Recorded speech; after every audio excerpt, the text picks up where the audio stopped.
cost of money, interest, something that's important to all of us. We all own cars, we borrow money, we buy houses, we borrow money, we buy stuff on credit. And all of those are subject to a cost of money being a borrowing interest rate, which is applied to us as an individual. And so this is similar, but slightly different on the investment side of the equation. So in a way, when you're borrowing money from a bank, they're investing with you and earning interest. In a way, what you can do is take excess capital that you have and lend it to somebody and earn interest yourself.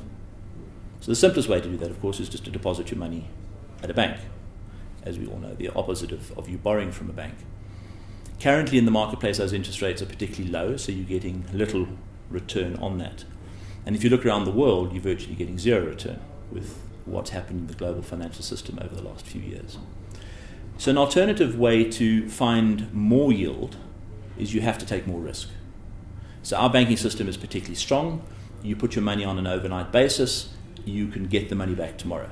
And for that low risk, liquidity-based investment product, you get a low return.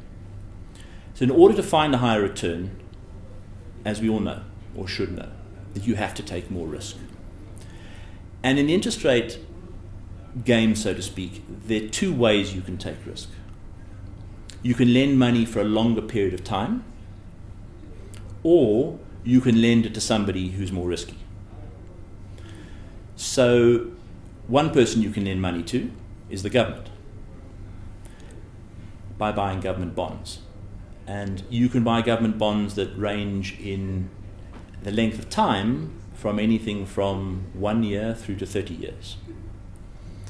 Now, this doesn't mean that you have to leave the money with the government for 30 years.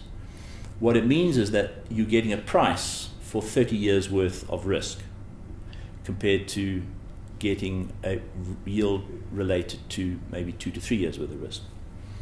At the end of the day, the bond market is a marketplace that is traded in. So if you don't want it to own that asset anymore within a period of 30 years, you go to the secondary market and you sell it. That may have consequences in either making money or losing money. So if you deposit money on a bank, unless the bank goes bankrupt, you will get your money back. So you earn your interest and you will get your full capital back. Once you start to lend money to, for example, the government for longer periods of time, say for 30 years, when you invest in that, interest rates can change.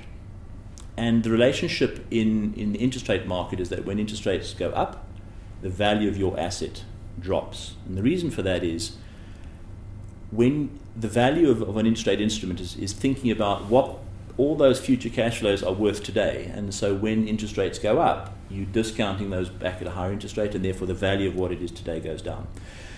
So that's where the risk comes in. Not only is there an interest rate associated with it, there are capital gains and losses that go with trading out of that instrument during the life. One of the big differences between a bond and an equity is that you can wait. So, for example, if you invested in a government bond for 3 years, you don't have to sell it to somebody to get your money back. You can wait for the 3 years, earn the interest, and the government will give you the money back.